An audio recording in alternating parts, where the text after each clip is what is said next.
I was frustrated going for the first time in almost 30 years, I don't own the outcomes anymore. And I had to learn that, Dustin. It was really hard for me. I honestly didn't know how to grow and that really step back and go, oh, I need to be in growth mode, not scale mode. And that was this huge. How can you take a very successful corporate career and leverage that and turn it into a solopreneur, founder led online business in a way that leverages your best abilities as a leader? That's the question on the table today on the Seven Figure Leap podcast. I'm joined today by Dusty Holcomb. Dusty has become a close friend. He's been a client. He's in our mastermind, and I'm actually a client of his now. So we've got to spend a lot of time together. And I thought I really need to get Dusty on the podcast because he is just been through an amazing journey of making this transition that I just named. And I'm going to let him get into all that. But he and I actually met through StoryBrand. And so, speaking to the power of community, and you just never know, we're in the circle group and someone tags me because Dusty had a question about his podcast. We had a conversation and we sort of immediately decided we should really work together. And he was in our accelerator program and things have gone on from there. And it's been an amazing journey. I've learned a ton from Dusty. And I'm excited for you to learn from him too. So Dusty Holcomb, welcome to the podcast. Please take a few minutes, introduce yourself and let people know a little context about you and your story, and then we'll hop into it. Thanks, Dustin. I feel like I have a lot to live up to now just with that intro. It's such a pleasure to be here because it's such a journey to realize what is really important in who you are. And I was thinking earlier about like when did my entrepreneurial journey start? And I had to actually say it was probably when I was 11, when my brother and I had our first landscaping business. We had business cards and everything, and we got a contract. And I remember as an 11-year-old having a 1-year contract was the coolest thing in the world. And I hadn't thought about that in years. And then I had to think, oh, maybe am cut out to be an entrepreneur. Maybe this is part of who I am. I've had the incredible privilege for my entire career to serve others. I got tucked under the wing of a retired colonel when I was 22 years old who helped me understand what leadership is and what it isn't. And what he really helped me see was that leadership isn't about me. In fact, he very clearly said, hey, if you're focused on you, you're focused on the wrong thing. Your job is to take care of your soldiers. In this case, it was our team members. For him, it was his soldiers. You take care of them, they'll take care of the mission. That's what enables you to be successful. It's not about you. And I've been privileged and blessed my entire corporate career to focus on that. And my personal mission statement is to enable success in others. And that's what I did. I was in the call center business in financial services. At 23 years old, I was hired to run a call center and move it from Charlotte, North Carolina to a small town in eastern North Carolina. I was the only employee. There's no reason that they should have hired this 23-year-old kid to do this and hire 350 people and start a culture and all this stuff. But I was a nerd and I was a learner. And that was just the progression that happened from there. I fell in love with an organization at AAA where we helped people. And every day when we went home, we knew that we were helping people. I was serving others. I was orienting them towards our mission, our purpose as a company. And it was an incredible run. I did almost every job you can have there. I was our CMO or CDO or CO, like all the C's, mostly idiot jobs, but all focused on making sure that our people knew where we were going, why it mattered, and where they fit in.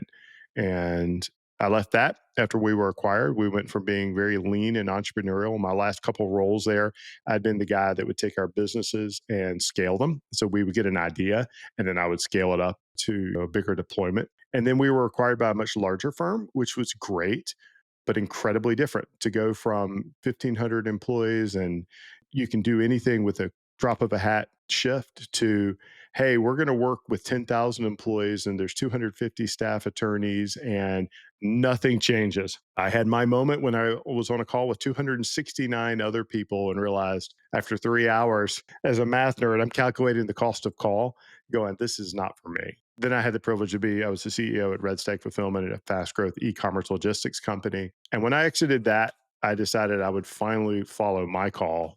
For me, it's very faith driven, a purpose to serve others and help leadership not be so difficult, hard, or scary. So there's a lot of through lines there. And I think a lot of people can relate to your journey through some sort of expertise, niche expertise. I just finished an interview with Sam and her whole corporate career was in legal. And then these stepping stones that in hindsight make sense. And so I can hear a lot of those through lines of from being under the wing of a colonel, a retired colonel, into being thrown into sort of baptism by fire of like, hey, go start a call center. It's not something you'd ever done. And then AAA, and then and tasting different versions of that, and then going to this high growth company in the ecom space with fulfillment. What I really want to focus on is this major leap that you made. It feels like a leap to me. Maybe it doesn't feel as much to you given your reflection of your 11-year-old self. But when did you leave the last CEO position and start Arcus Group, which is your current business? Yeah, I have had this in mind for years, like 5 or 6 years. I left Red Stag in April of 2024, and about 6 months before I left, I had been thinking through what next would look like. I didn't know if that was gonna be 10 years, 5 years, a year, but I just knew that this was a calling. I was feeling very firmly to start my own leadership consulting business, and I was having lunch with a person whose board I sit on. She runs a very large and successful electrical construction company, and I'm on her board.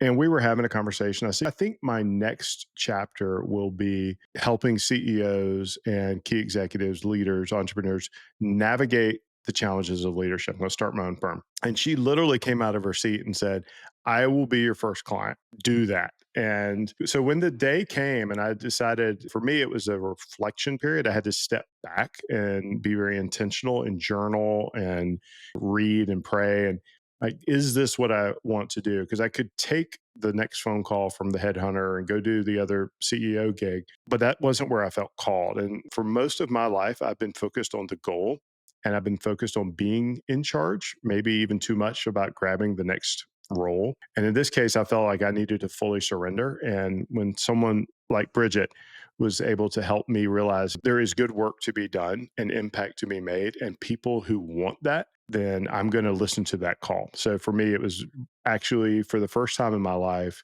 following that without trying to be in charge. And abject surrender is really, really hard. Yeah, absolutely. So I'm curious. So that was, as we record this, 16 months ago or something like that, but it was over a year ago. You had the initial calling and then sort of this affirmation or confirmation from Bridget, and you're like, I guess this has legs. I'm going to follow it. Tell us about the first sort of 6 months. What was the original vision? Did you get immediate traction? Were you doing like high paid consulting? Because I know a lot more about your model today, and we're going to get there, but I'm curious because I think a lot of people would find insight in this sort of abrupt change from corporate culture into the model today. There's obviously a transition period. So I'd love to hear your early intentions and what really happened and sort of that journey through the first six to 12 months. Yeah, it was so interesting. You can only learn these things in hindsight, right? I step back and I go, okay, I'm going to do executive coaching. I've never been wired to be a solopreneur. I'm going to build a firm. We're going to do this. And had a lot of great traction. I had some clients come on board. There were some bigger engagements. And like for the first 6 months, I was spent a lot of time engineering. I spent a lot of time building a really good mousetrap. And then had to realize as I was doing some of the work, and I had some really great mentors in my forum who kind of called me out.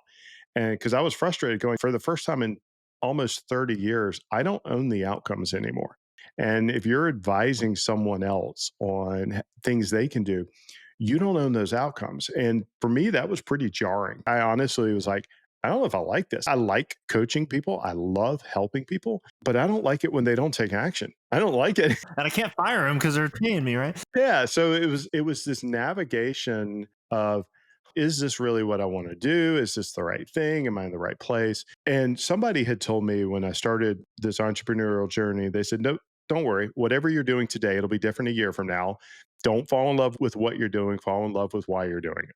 And that was such great advice because in hindsight, I was over engineering everything. The amount of calories I spent building a system that could scale to dozens of people before I had high single digit was insane, but I didn't know. And then my forum got in my ear and really helped me understand, Dusty, what you are is a builder. Are you building something? And I had to learn that, Dustin. It was really hard for me to go from being an outcome owning leader who's responsible and accountable for business results to advising others and then realizing what I'm actually a builder.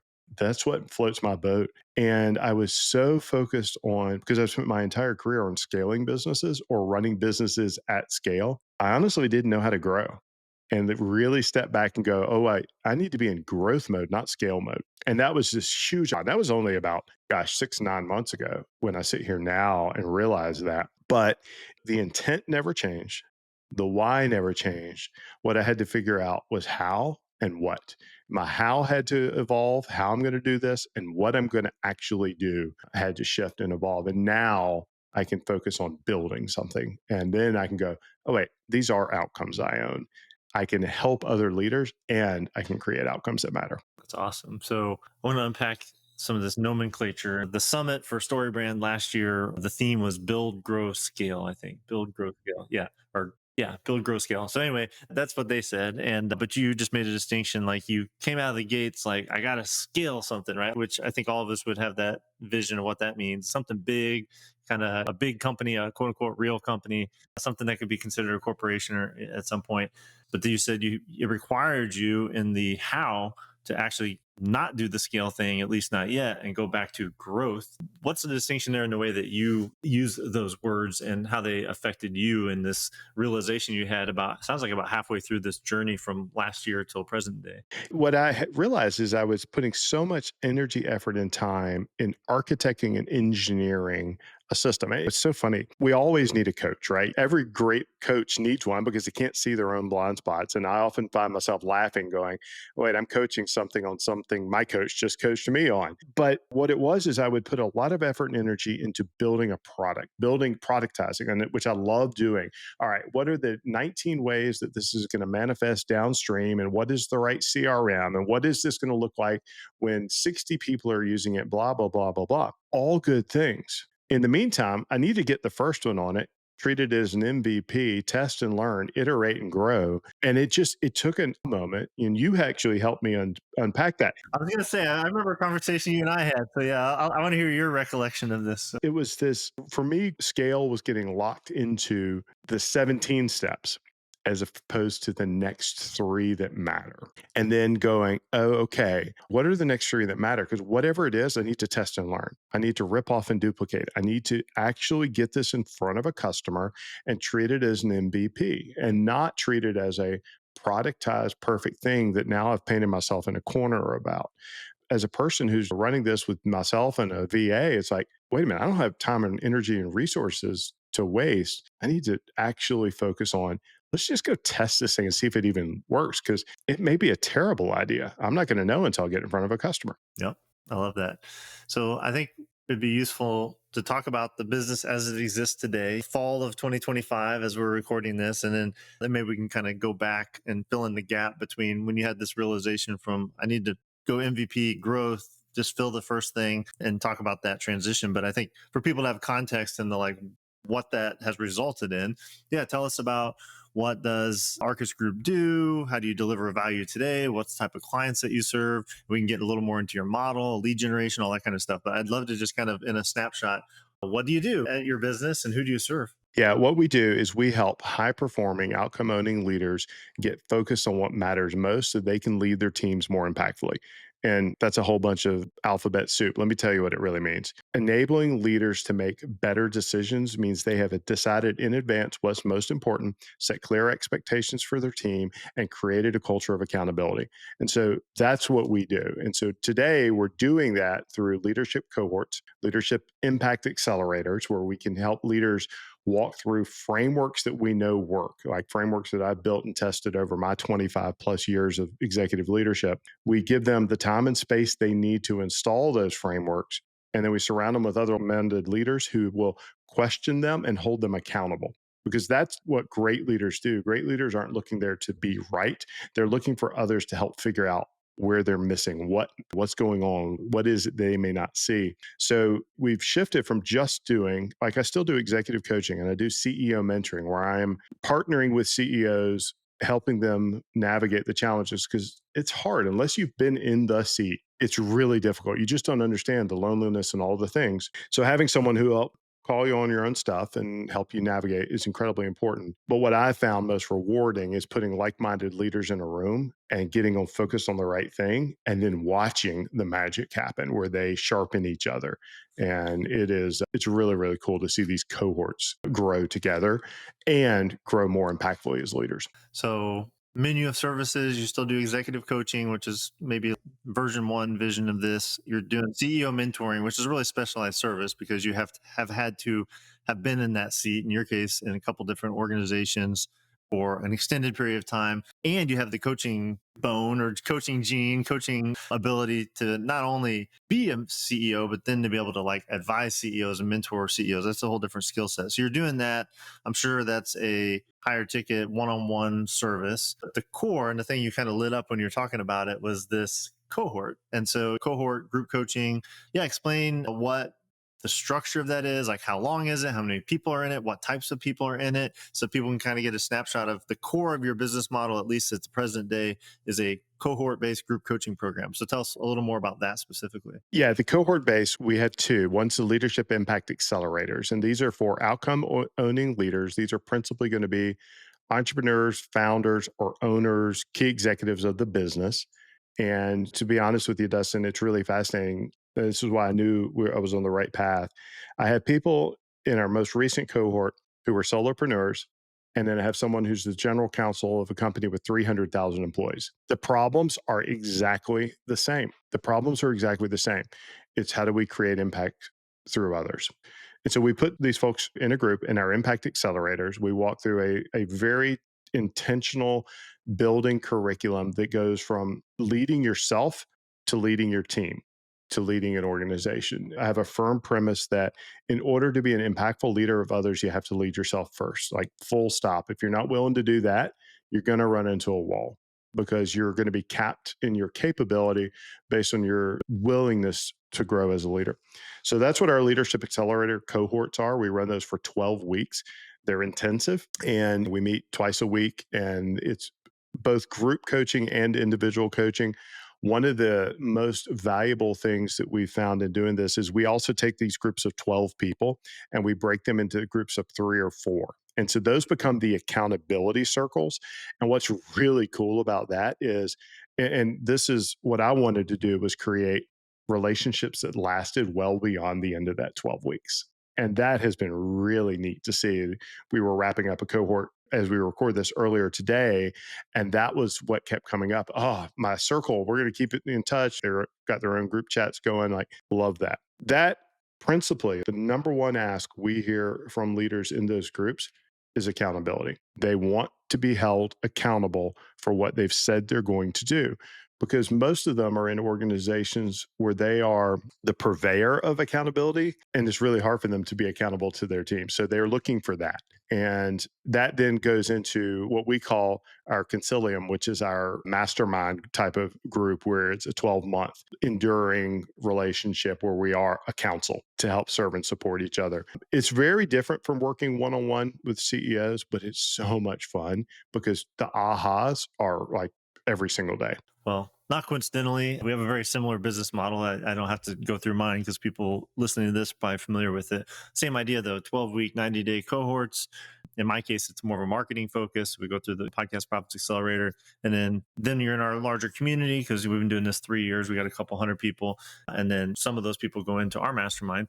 And so Dusty's been through our accelerator. He's now in our mastermind. And as we record this, we'll be hanging out soon in person at a retreat that I'm hosting. And that's going to be awesome. And I'm in the second cohort of what he just described in his leadership accelerator, which is interesting because when I first met Dusty, I'm like, hey, he's obviously brilliant. And I totally see how he would advise CEOs. And I thought this is for big companies. But as he mentioned, in a given cohort, there's 300,000 person companies represented and there's solopreneurs represented. I fall much closer to the latter. And so I can share from my perspective. I was enthusiastic to jump into one of these cohorts as basically a solopreneur. I have one full-time employee and several contractors, but I do have to lead not only myself, I have to lead this small team, and I don't have a ton of resources because it's a small team and there aren't really a lot of deputies because it's me and then these other folks. And I do want to grow, right? And so it's like, what's the next right hire? Because every hire I make is doubling my staff, right? So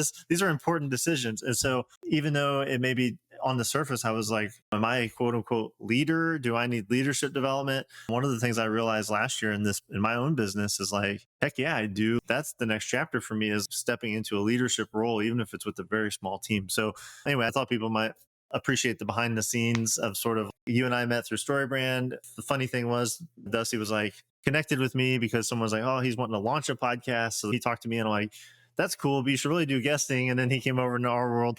But I'd love from your perspective, Dusty, what has it meant to kind of come into the 7-figure leap world? And specifically, you kind of made a gesture towards this, but I met you at a time where you were pretty deep, I think, into the scale mindset.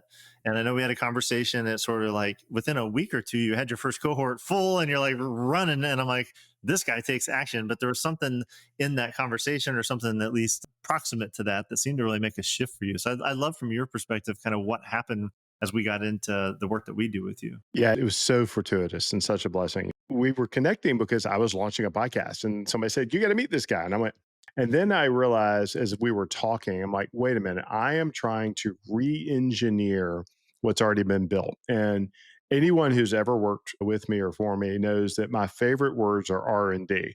I love R&D, but that doesn't stand for research and development. It stands for rip off and duplicate. Like, take what others do, understand it, engineer it, deconstruct it, and then execute it better than anybody else. And the moment that I had when we were talking, and it was in a coaching session where you were helping me see that I was trying to trod path that had already been well trodden, that the offering I had was a good concept. I thought it would land and would resonate. I knew it would make an impact.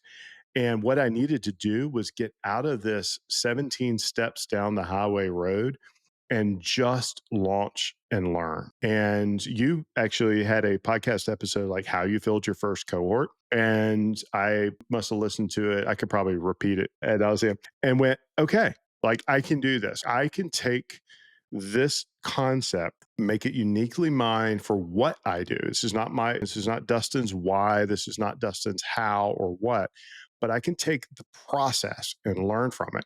And we like very specifically spoke, had a coaching call on April 11th, and on April 16th or 17th, I filled my first seat. And so for me, Dustin, it was the ability to discern not all the steps that needed to be done, the right next step to hit a target. And so I just put a line in the sand and said, all right, if I had to do this, how would I get it done? What do I need to do? Which is funny because when I coach leaders, I'm always talking about the power of a forcing function.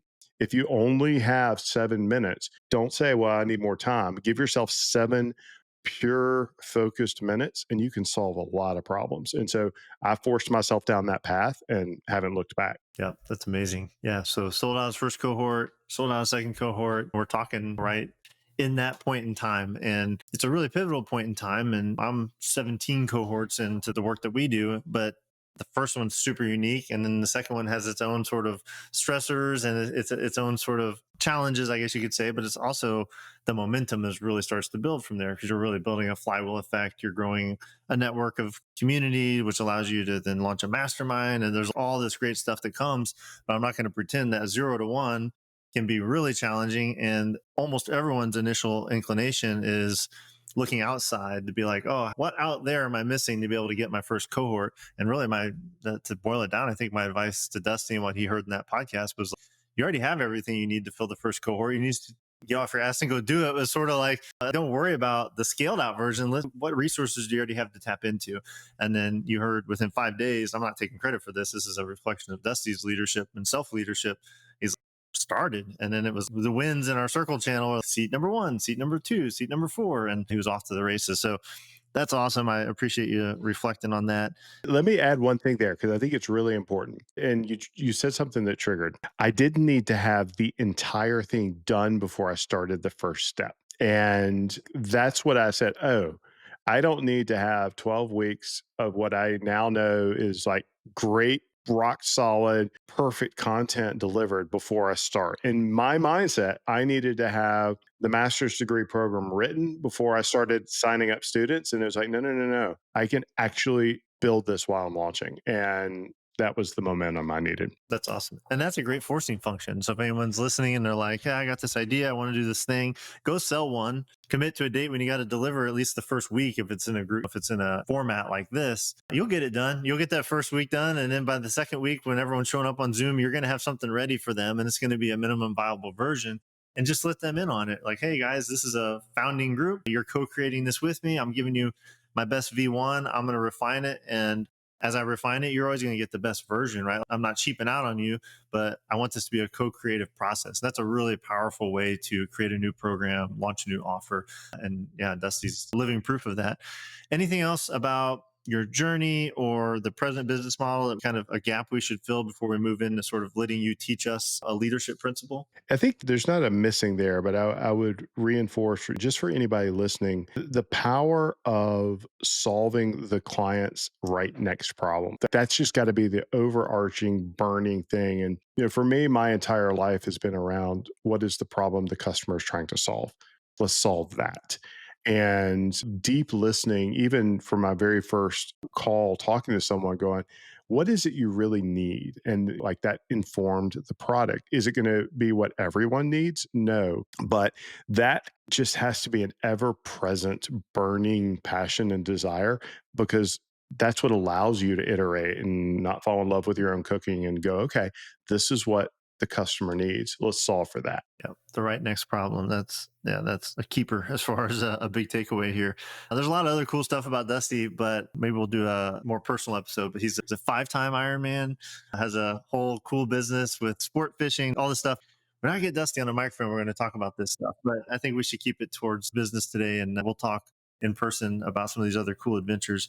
But I do want to give you the opportunity to teach us, right? And our audience, you're in community with a lot of the people from the 7-figure leap world. Some people we have $50 million businesses represented. We've got lots of 7-figure businesses, but the majority of people are founders, solopreneurs with small teams, or even like you and me, basically a one-man show with one really amazing assistant. And so when people are in that situation, I think they're a little deaf to like leadership. Yeah, I left that in the corporate world. I don't need that stuff here. But you were talking to me as we were getting ready to prepare for this episode. We talked about this idea of leadership can be defined with these 5 core questions. I'd love for you to just walk us through those questions, kind of the premise, how this applies, even if you have a very small business as a solopreneur, and we'll take it from there. Yeah, I'd love to. And I like the way you set that up, because leadership is applicable whether it's one or 300,000. And I see that in our cohorts. The problems are the same. The 5 core questions that I believe every leader must be able to ask and answer of themselves and ensure can be answered when they're not in the room by any number of constituents. And we can get into that because that's super interesting to go there. There's 5 questions, and they're not rocket science. And there's a great book from Admiral Bill McCraven, Wisdom of the Bullfrog, and he talks about leadership is simple but not easy.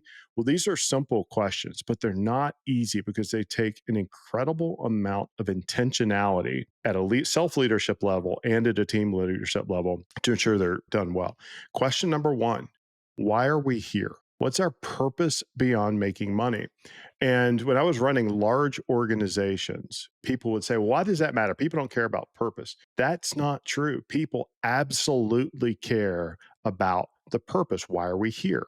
Because if they don't, then they are performing a transaction and you will get transactional level outputs. But if they understand and they get it, and you as a leader take the time, effort, and energy to articulate it and cast it into the organization, you start to unlock discretionary effort. You get discretionary buy in. You get all these extra elements that you can't pay for because people are choosing to do it.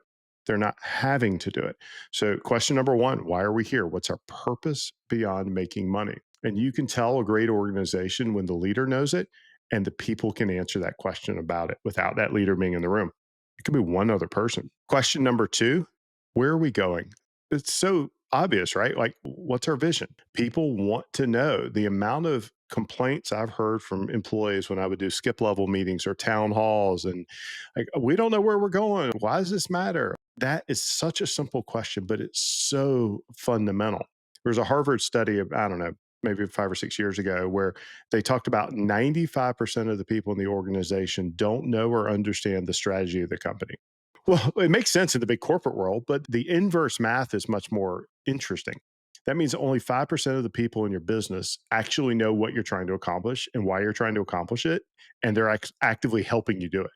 Like, I can win if I can move that number to 50% or 60%. So, where are we going? What's our vision? Question number three, how are we going to get there? And now we're starting to go from over the horizon, pie in the sky, kind of the compass stuff to, so what are we going to do? And it is amazing to see companies like when I would do town hall meetings, I used to meet with every employee in the company. I would do 18 to 24 town hall meetings every quarter. And they were long, long days, but they were fun. And people knew, hey, when Dusty comes, he's always going to talk about three things. He's always going to talk about our purpose, our vision, and our plan. What's our purpose, our vision, and our plan? Those are the first three questions. Well, questions four and questions five are where most organizations really struggle. And Dustin, I think this applies if it's just one person, because if you can't answer these for yourself, kind of got an issue there. But question number four, this is where companies really struggle and leaders really struggle at connecting dots for their team members. How do I fit in? How does my work matter? How does my work connect? Why does what I'm being asked to do have an impact? So if somebody's behind the scenes and they're in accounting or they're not actually delivering the service, selling the service, making the product, whatever it is, how does it matter? They need to know that. There's a great book by Patrick Lencioni. It used to be called The Three Signs of a Miserable Job. Now they've retitled it. It's a little more PC, but he talks about that, like anonymity and immeasurability. If people just don't like, they don't know where they fit in, they don't know why they matter, and they're going to be checked out. And so that's question number four. And then question number five is the one where I've gotten a lot of pushback from leaders over the years at surface level, and then it suddenly clicks. It's what's in it for me? And the surface level is, well, that's just about money. No, it's not about money. It's about opportunity. It's about purpose. It's about impact. It's my favorite interview question. And I do this now on podcasts, actually, but my favorite job interview question when I was interviewing a candidate would be, tell me at the end of the day, when you go home, what has to have happened in order for you to know that it was a good day? And you get the most rich and rewarding answers. But what's in it for me? People need to have that. And sometimes it is money. Sometimes it is the financial. That's okay. That's what this world is built on, is the ability to turn effort and energy into capitalistic endeavor. So those are the five questions. And what's really powerful is when those have been cast into an organization, whether it's one or 100,000, so many times the leader doesn't need to be in the room. And I always used to say, hey, when I'm tired of talking about it, then I know it's only starting to set in. And then when it echoes, that's when it's really landed. Those are the five questions. And like I'd encourage anybody listening to answer those questions and then just go ask someone on their team, hey, what's our purpose beyond making money? Yeah. So I'm going to read these back in the note version that I took. So, number one, why are we here? Purpose. Number two, where are we going? Which is vision. Number three is how are we going to get there? That's the plan. And then four, how do I fit in? And then five is what's in it for me? And I think what's really interesting, especially with really all those, but especially the first three, would be posing those to your clients. So if you have a higher touch sort of engagement, coaching, consulting, I think especially if you have a community, it'd be really interesting for me to sort of like pull the Seven Figure Elite community as an example, which is all alumni of our core program, and ask them, why are we here? Why are we in this community? Like, where are we going as a community? How are we going to get there? And then, of course, my one employee, but also my contractors who maybe feel they have a much more fractional impact on the work that we do. I know that's one of the reasons I'm working with Dusty. I know there's a lot more clarity, not only for myself in answering these questions, but then as a leader to be conveying this out to my actual employees, my contract team, my family, my clients, my community. I think there's a lot of applications. Maybe it's not quite as deep as it should be for someone who's on your leadership team, but these are super exposing questions when you're not in the room to kind of like guide the answers. Am I barking up the right tree as far as the different applications of this? Yeah, you're 100% nailing it. And think about it this way. If you're not in the room, is the person who's being asked to do something in the context of your business going to make a decision with the same mindset and quality that you would make? And you optimize the answer to be yes, or you increase the likelihood, the fidelity of that answer by empowering them to be able to answer these questions. In fact, that's the mark of a great leader, is they don't need to be in the room, and they're not the best person to answer those questions, right? If you've given the people the answers to these questions and they can make better decisions whether that's a vendor, whether it's a customer, whether it's a fractional employee, you want them making good decisions. You want them making the best possible outcomes. And I've had cases where I think the vendor is a really good one where my values and what we were trying to do as a business was incongruent with the vendors, and we mutually chose to fire each other. It was not a good fit. Well, here's what we're trying to build. Here's what you want. We're not on the same page. That's okay. It's nothing wrong with that. That's not a value statement. It's just a statement about our values.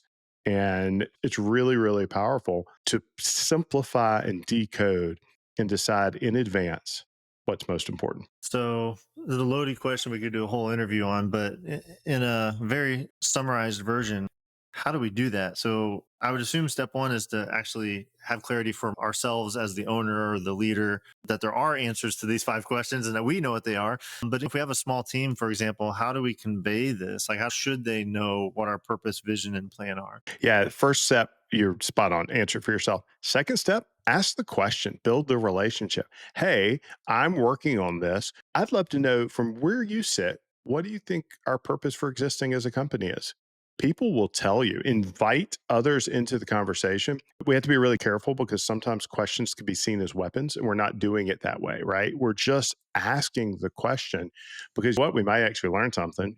And and then we have teaching sessions. Hey, I'm going to have a coffee session. This is what we're working on. I want to share with you our plan. I want to share with you our vision.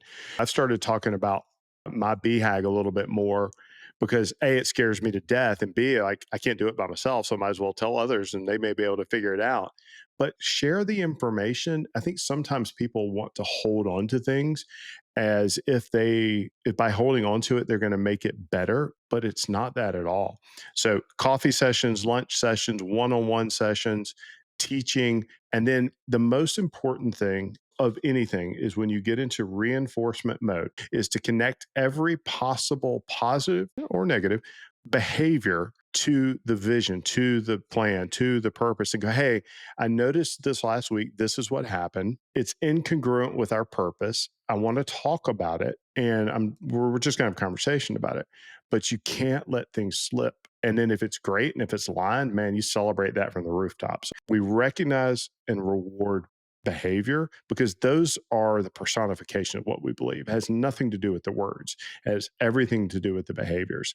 So talk about it, teach it, learn about it, and then reward the behaviors you want. I love that. And if your team is empowered with this and they can accurately answer these questions when you're not in the room, I got to think a huge benefit of this that maybe is uncomfortable but super useful is accountability, right? It's like, oh, whenever I come to with this new bright idea, my one key team member could be like, wait a second, Dustin, how does this align with the plan? This is not what we talked about last quarter or whatever, right? And it holds me accountable to re-articulate or back off of maybe some ideas that aren't in alignment with the purpose, vision, or plan that I've set for the company. And maybe that's one of the reasons we're hesitant to do it is it now becomes an accountability mirror that maybe we know will not ever reflect on us if no one knows what we're thinking inside our head. But once we articulate it, we become accountable to it, right? We could have an entire episode simply on accountability, but I'll just say this really shortly. Oftentimes, we think about accountability as something we do to someone, and instead, accountability is honoring commitments. And so, when someone calls you out and gives you that accountability mirror, they are holding you accountable for commitment that you've made in the past. And so, all we're doing is honoring commitments. When we hold people accountable, we're asking them to honor the commitment they have made when they hold us accountable as leaders, and that certainly happens with leadership up, we're being held accountable for commitment we've made. And we should, as leaders, invite that conversation because hopefully they're going to help us make better decisions. Well, I wouldn't consider myself a leadership junkie. Since I've got to know Dusty, I've sort of become one. I'm really into this because it's so darn practical. It's so useful. It helps you have a bigger impact in the world. It helps you have a better income. These are all really important things for growing a business. And so, Dusty, I'm super grateful that you've spent so much time with us and unpacked your story and this transition that you've been through behind the scenes with your own business. I think a lot of us can relate to that and get a ton of value. These five questions are extremely rich. There's a lot there for us. You've given us some great action items on that front. For those that want some more Dusty in their life or they want to kind of take the next step here and start exploring some of these ideas in a deeper way, where should people go next? They can check us out at arcusgroup.com, ARCQUS group.com. And one of the things that I hate seeing is people when they feel stuck and they don't know where to turn. So we created a very simple leadership assessment so that people can kind of figure out where they may be stuck so you can focus your next best decision, right? You helped me get unstuck just a few months ago. And so we have the leadership gap assessment.com. And that's a tool where they can help get unstuck by identifying the places holding them back. Beautiful. Yeah, go take the assessment. I've taken it. It's awesome. So is it the leadership gap assessment? It's leadershipgapassessment.com. Got it. Leadershipgapassessment.com. And if you just want more checking out Dusty's business model and checking out cohorts and those sort of things, arcusgroup.com is the other place to go. But Dusty, you're a gift to me, man. I consider you a huge resource, someone I look up to a lot. Really grateful that we've connected as clients of each other and looking forward to continue to go deep in the mastermind experience that we share. So thanks so much for being here. Thanks for being so open. And yeah, just thanks for being you.